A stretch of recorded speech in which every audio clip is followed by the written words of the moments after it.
positive energy when it becomes inspiration, and then you use it to fuel yourself. And with that, and this old concept I grew up with of criticize by creating, it's Michelangelo's, but that's very much the rules under which I was raised. I don't need you to have a right answer, you know, my grandma or my father would say, but I need to know that you have thought of alternatives. They don't have to be the right ones, but I want to know that you have thought of the right of solutions, because when you're in solutions mode, you no longer are a victim. It's a completely different mindset, and I think that's more what they were going for. Yeah, well, you know, the other thing that's interesting about that too, I think, is that, first of all, I think that's a good rule of thumb, but also people have problems and they're often annoyed and oppressed by the fact they have problems. But first of all, you don't have all the problems in the world. You have your problems and the problems that bother you.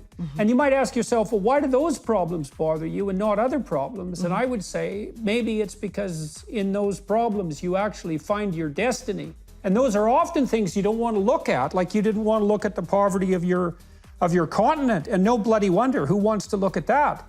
But it was something that bothered you. It turned out that was your problem. And if you faced it, well, then you figured out on that road that that was your destiny, properly speaking. Yes, and it was not always easy for me to recognize that or to see it as clearly as I do today.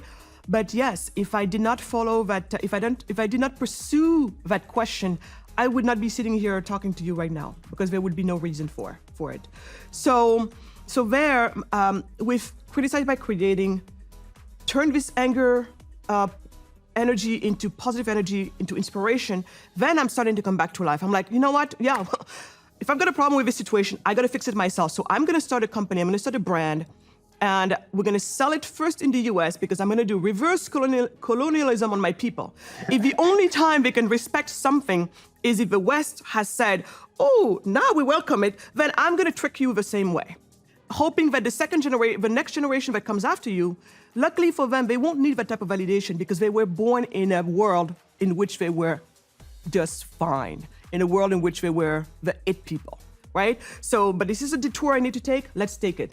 So with that, I just became very galvanized. And so we started this business, and my whole thing was, I'm gonna start a brand. I don't wanna start an NGO telling people, you should respect Africans, or you should respect this ingredient, or these poor women are losing. No, build a brand, because brands have such a power to influence culture. And I was dealing here with a cultural issue first and foremost.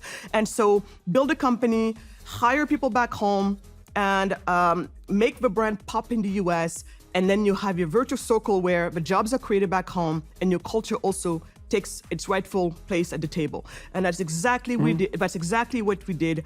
I started this company in my kitchen, and eventually, by the time you look around, you have on my board Roger Enrico, the ex-chairman of PepsiCo. You have a gentleman who started, you know, Sobe, that was sold to Pepsi, and then also Odwalla, which was sold to Coca-Cola. So all of these who's who of the business of the beverage world were sitting at my table, helping me run this company. Again, something like this, I could never have done this if I was not in this country. So this is where we are now. But you know what, Jordan, then what happened there? I was starting to get my answers. Because as we built this company, the sister company was based in Senegal, and it was mostly for the supply chain side. And then another sister company was built in the US for more marketing, R&D, sales, and the sales channels. That's what the sister company was doing. And would you know that as I was building this company, at least back then, it would take you a quick 20 minutes, maybe faster, depending on how fast you type, to establish an LLC online. Compare that to the almost 2 years it took me to legally register the sister company in Senegal. Right. So let's just focus on that for a minute. Okay. So you're comparing 20 minutes to 2 years. Right. So then you have to ask yourself, and I'm sure you have, is how much time and energy do people have? Like, it's not an easy thing to set up a business. It's a daring thing, and there's a tremendous amount of risk involved, and you'll probably fail. That's the risk side of it. Now, you might succeed beyond your wildest dreams, but if you exhaust all your hardworking and entrepreneurial people by forcing them to jump through idiot hoops nonstop, all that you do is keep people absolutely impoverished. And so that we've got a key issue with regard to poverty right here, which is the presence of a stunning amount of unnecessary red tape. So how is it, do you think, that the US has managed to make it so that you can register a company in 20 minutes, whereas in Senegal it takes 2 years? And you know, I read a great book called The Mystery of Capital, Hernando de Soto. De Soto, I was going to bring him up. Yeah, De Soto's great, man. That's a great book. Yes. And he points out that in some of the so-called developing countries, especially the more corrupt ones, not only does it take multiple years to do anything at all legally, but by the time you jump through all the hoops to do it legally, the laws have been changed so that what you do is no longer valid. That is absolutely the case. So you're asking me a very good question.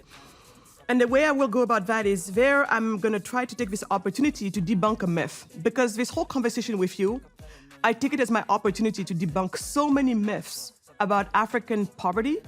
Hence, what would it take for to build African prosperity? Because I'm not interested in alleviating poverty. I'm not interested in just like, oh, can I be a little bit less poor? No, I want to be prosperous. I think my people, like anybody else, should be prosperous. So, yes, and we should also let's point out very clearly, since we're debunking myths, that that's actually a high ethical aim, is that we want life more abundant for everyone. We don't want to limp along, lowering our carbon footprint, barely scraping the surface. We want people to be prosperous and free, and life to be abundant, and everyone to have enough educational resources and to thrive. And that's the ethical aim. That's right, to thrive. To thrive. Human flourishing. To me, it starts and it ends with it. Human flourishing. Now, what it means for somebody to flourish, it's going to be up to them to decide. But should everybody have access to human flourishing? You betcha. So here, going back to the question and why the US and in Africa not, and then Hernando de Soto making the case that oftentimes corrupt countries make it so hard. So there, the myth that I debunk is so often, you know, I talk to people and they're like, oh, Africa, these countries, this region is so corrupt. And I'm like, yes, my country might be corrupt, almost as bad as Chicago. You know what I mean by that. So corruption is, if you will, everywhere. But the way it manifests itself is different from place to place. And so I would like to argue on the order and the relationship between corruption and these laws that Hernando de Soto was talking about. The more they corrupt and the more you have to jump through hoops and everything. I like to argue that corruption is a cause of senseless